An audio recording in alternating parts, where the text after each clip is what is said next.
भरते हैं?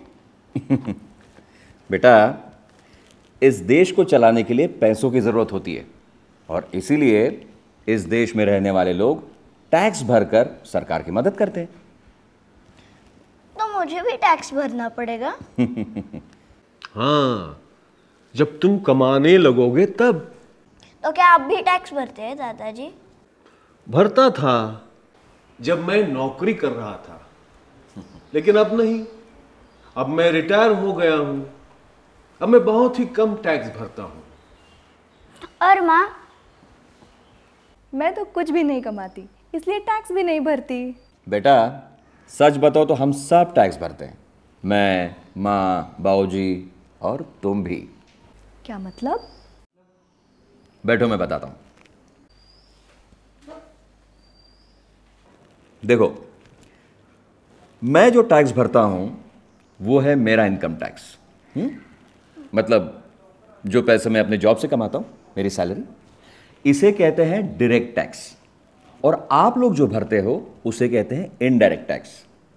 ये तो किसकी बात कर रहा है? ऑक्ट्रॉय वगैरह की? करेक्ट, लेकिन बाबूजी सिर्फ ऑक्ट्रॉय नहीं, सर्विस टैक्स है, वैट है, रोड टैक्स है और ना जाने कितने सारे टैक्सेस हैं। कुल मिलाकर मैं कहता हूं कि 32 से भी ज़्यादा इनडायरेक्ट टैक्स हेड्स हैं। शायद किसी टैक्स कंसल्टेंट को भी पता ना हो, लेकिन डायरेक्ट टैक्स सिर्फ 2 हैं, इनकम टैक्स और प्रोफेशनल टैक्स। पर मैं कहाँ टैक्स भरता हूँ? तुम आइसक्रीम खाते हो, टीवी देखते हो, तुम स्कूटर चलाती हो, उसमें पेट्रोल भरती हो।